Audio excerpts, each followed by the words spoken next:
Alors, on s'appelle patriote, citoyen.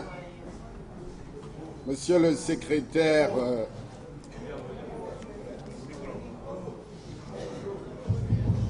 allô. Monsieur le secrétaire général, mesdames et messieurs les membres du directoire d'héritage et modernité,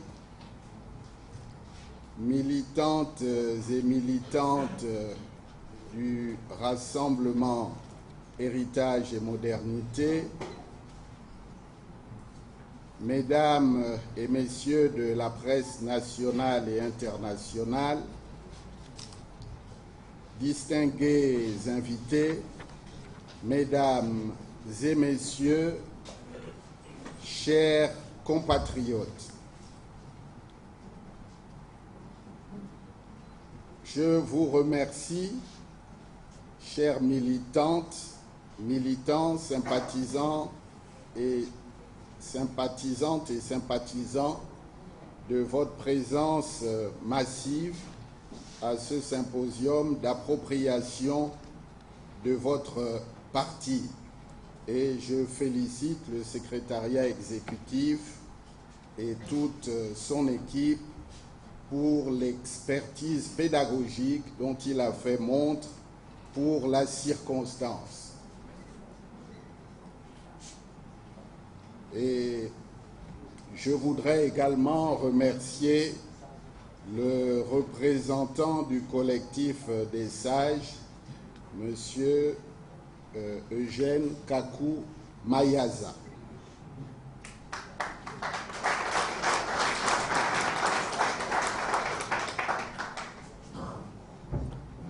Ainsi que vous avez pu conclure par vous-même à la suite des échanges, le Rassemblement Héritage et Modernité est le parti du peuple, où la démocratie et la transparence sont des préalables.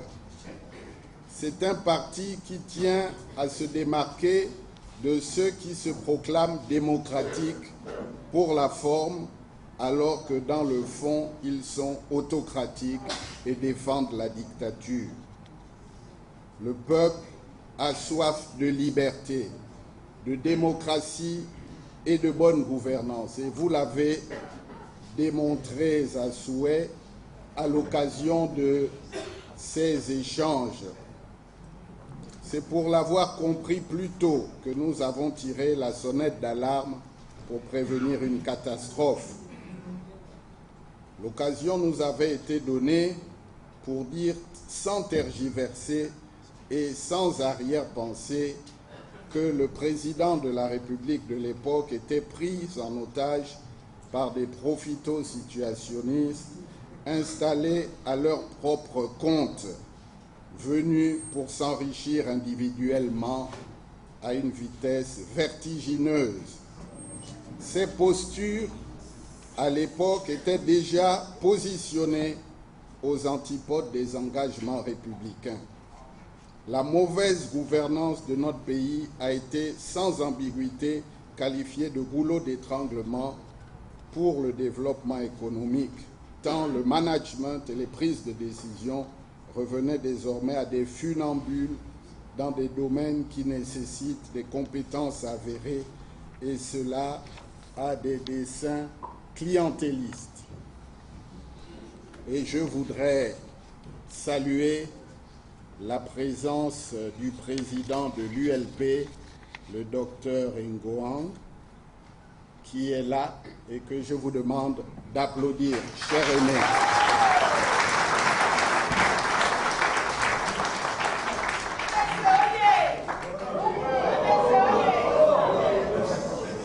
Vous avez pas de culte de la personnalité, à héritage et modernité. Nous sommes là avant tout pour les idées. Et le moment venu,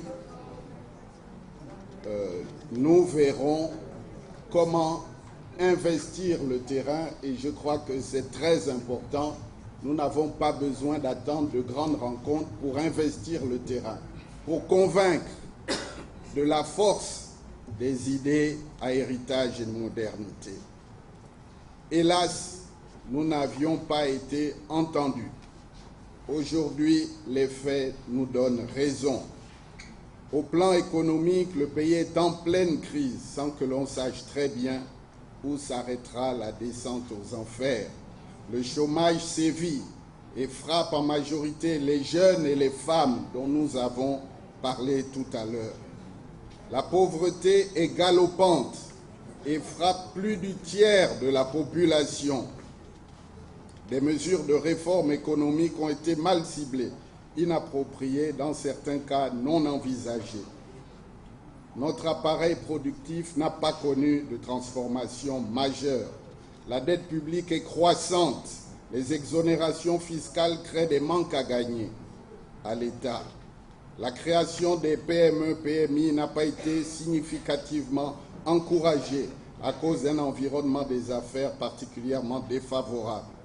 Les nouveaux secteurs porteurs de croissance n'ont pas bénéficié de l'accompagnement nécessaire pour prospérer. Dans ce contexte, la croissance tant vantée jusqu'en 2014 n'a pas eu les effets escomptés sur le pouvoir d'achat des plus vulnérables. Les pauvres sont de plus en plus pauvres. Notre pays connaît une véritable récession. Au plan social, les attentes légitimes populaires sont toujours différées au bénéfice d'événements qui maquillent la réalité, qui créent un monde artificiel, féerique, illusoire, à l'instar des Coupes d'Afrique des Nations, dont une autre nous sera imposée dans peu de temps, avec, hélas, des dépenses importantes qui pourraient être mieux utilisées ailleurs pour le bien-être des populations. L'école gabonaise est en panne. La rentrée scolaire 2016-2017 restera dans les mémoires comme l'une des plus scabreuses du pays.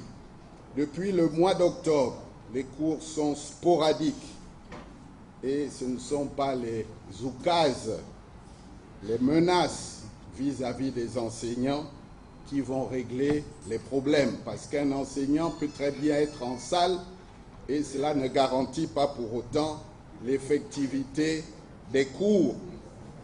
Certains élèves restent assis à même le sol, faute de table-banc. L'on comprend que le taux d'échec soit élevé aux examens du bac et du BEPC. L'hôpital est malade d'absence de médicaments, d'équipements de base, de personnel. Elle souffre, dans certains cas, d'alimentation en eau, même dans certaines maternités. Les hôpitaux flambant neufs n'échappent pas à ces manquements et trônent comme des structures d'ornement. Le logement voulu social n'est pas réalisé, en dépit des effets d'annonce de montants considérables qui se sont volatilisés et de la promesse faite de construire 35 000 logements en 7 ans. La famille gabonaise connaît des difficultés liées à l'appréciation considérable en termes de coût de ses besoins réels. Elle est secouée par la crise des valeurs et la précarité, les allocations familiales ne correspondant pas aux exigences de la vie quotidienne. L'eau et l'électricité font l'objet de délestages intempestifs et pénalisants dans un pays à forte pluviométrie avec un réseau hydrographique dense. Les populations en sont réduites à attendre des nuits entières un hypothétique filet d'eau lorsqu'elles ne se rabattent pas sur les quelques bornes fontaines dans certaines agglomérations. Les contre-performances de nos sportifs, toutes disciplines confondues, la progression de la délinquance juvénile ainsi que le développement du grand banditisme renseignent de façon éloquente sur l'échec de la politique mise en œuvre en matière sportive, en matière de loisirs et en matière de sécurité. Les infrastructures structurantes nécessitent d'être tonifiées et densifiées pour répondre aux attentes des populations et constituer par là même de véritables leviers du développement économique et social. Le travail qui est indispensable au bonheur de l'homme élève le sentiment d'utilité de l'individu est rare. Il est urgent, mes chers frères et sœurs, mes chers patriotes, mes chers compatriotes, de repenser la situation économique et financière de notre pays. C'est la voie idoine pour créer les emplois et combattre le chômage structurel, évalué à plus de 30% de la population active. Bongo Ondimba Ali a perdu les élections. Les profito-situationnistes que nous avions dénoncés sont pour la plupart toujours là, tapis dans l'ombre, et certains effrontés tentent de distraire l'opinion. C'est un échec total. Jean Ping a gagné, mais est malheureusement empêché de gouverner par ces personnes sans foi ni loi qui ont préféré sacrifier l'avenir de leur pays sur l'autel de leurs intérêts égoïstes. C'est dans ce contexte que survient la résolution de l'Union européenne. C'est inédit dans les annales de notre histoire. Celui qui exerce au quotidien la réalité du pouvoir est taxé d'illégitime en référence à la fraude.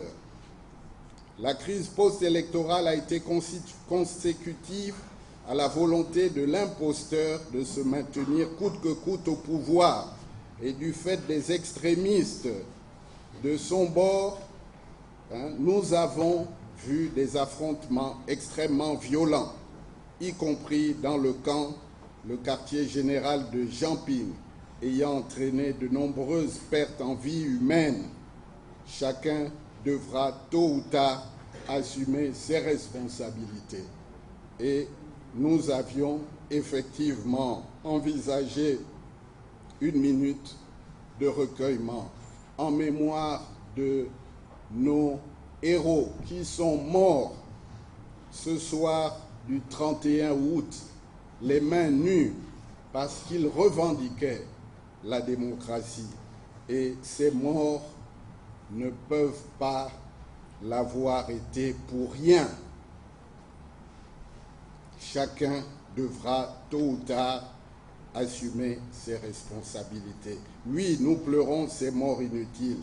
Comment, dans ce contexte, discuter avec un pouvoir illégitime, inique, acculé, et qui est allé jusqu'à mettre ses propres adeptes en prison, sans respect des procédures judiciaires? Comment discuter avec quelqu'un qui a refusé le dialogue quand cela était possible et quand nous l'invitions à l'époque, et qui en ressent par opportunisme politique curieusement le besoin aujourd'hui, quand la sentence du peuple est déjà tombée? Comment faire avaler la pilule d'une canne qui a été un échec sur tous les plans et qui n'a qu'un peu plus enfoncé l'économie du pays? Bongo Ondimba Ali veut se maintenir vaille que vaille, comme s'il avait un titre foncier sur la fonction présidentielle.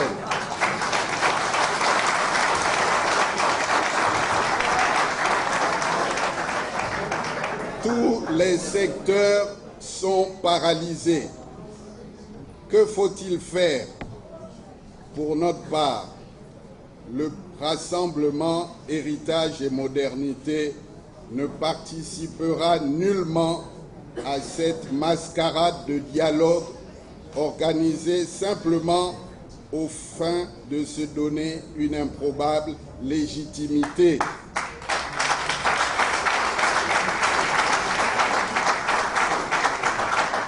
Nous devons résister par tous les moyens, à l'image de Nelson Mandela, qui nous a montré opportunément, à l'image d'Étienne Tshisekedi, qui nous a quittés récemment, que nous aussi, nous pouvons rendre notre vie sublime et laisser derrière nous des empreintes indélébiles pour les générations futures. nous devons nous battre et ne jamais nous décourager. Vous m'entendez?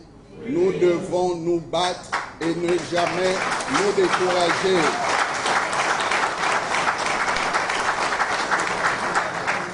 Notre parti jouera pleinement son rôle. Nous ne devons pas nous recroqueviller ou abdiquer à la première salve. Nous ferons tout pour récupérer le pouvoir volé. Nous allons graduellement poursuivre l'implantation de notre parti sur toute l'étendue du territoire national. Nous combattrons toutes les formes de sectarisme pour éradiquer la haine, le mépris, l'indifférence qui minent la classe politique, qui dans certains cas font que les familles, les anciens amis, les Gabonais aujourd'hui se regardent en chien de faïence. Parce qu'un tel est dans l'opposition, il ne faut pas qu'on nous voie ensemble au risque de perdre certaines situations entre guillemets acquises.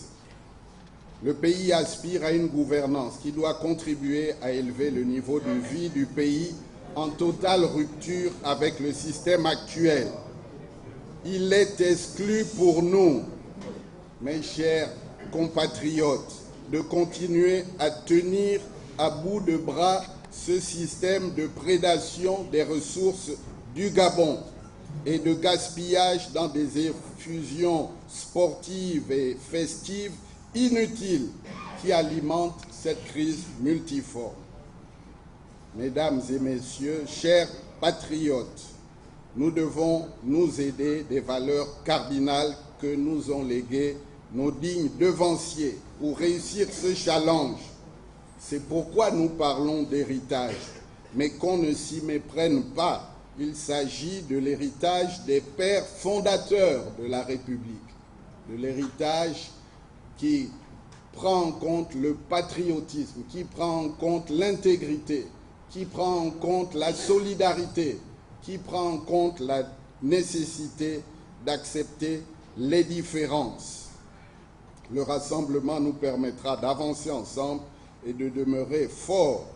La justice forte, équitable et indépendante constituera une avancée qualitative vers cet état de droit auquel nous aspirons. Et nous saluons la rectitude, le courage de nos magistrats qui s'élèvent contre l'instrumentalisation de la justice, qui s'élèvent contre les abus qui leur sont faits lorsqu'ils veulent exprimer des voies de réforme. Le respect des lois de la République, à commencer par la Constitution, empêchera les errements et les exactions. Le travail sera rémunéré à sa juste valeur. La solidarité à l'endroit des maillons faibles de la chaîne sociale permettra de lutter contre l'exclusion. Mesdames et messieurs, chers compatriotes, le changement de paradigme que nous recherchons a un prix. D'abord, celui de notre volonté inébranlable de dépassement. Le chemin est long et rocailleux, mais ensemble, nous l'arpenterons avec succès. La tâche est dure et rude, mais face à notre inoxydable envie de réussir ensemble, il n'y a rien d'impossible. C'est un appel à la mobilisation, à l'adhésion massive, comme le secrétaire général vous l'a indiqué, à présent que le rassemblement Héritage et Modernité vous lance. Cet appel à nous rejoindre s'adresse aussi à ceux qui hésitent encore de peur de perdre un poste qui est en principe déjà menacé par la très mauvaise conjoncture actuelle. Si nous n'imprimons pas un mouvement d'inertie à cette débâcle pour sortir de ce chemin de travers où nous ont conduit les amateurs et les profito-situationnistes. Oui, nous sommes sûrs que notre pays peut encore être sauvé. C'est sur cette note d'espoir que je vais clore mon propos Je vous remercie encore pour votre présence massive ainsi que pour votre très aimable attention. Bon retour donc dans vos domiciles respectifs et que Dieu veille sur nous et sur notre pays. Voilà, c'est le secrétaire général qui m'autorise à déclarer clos ce symposium du Rassemblement Héritage et Modernité qui a été très fructueux et je suis sûr que vous aurez à cœur de diffuser toutes ces bonnes idées, toutes ces valeurs, toute cette organisation qui est mise en place sur le papier, qui doit maintenant se déployer avec efficacité sur le terrain pour faire avancer la cause de notre cher pays. Merci à tous et à toutes.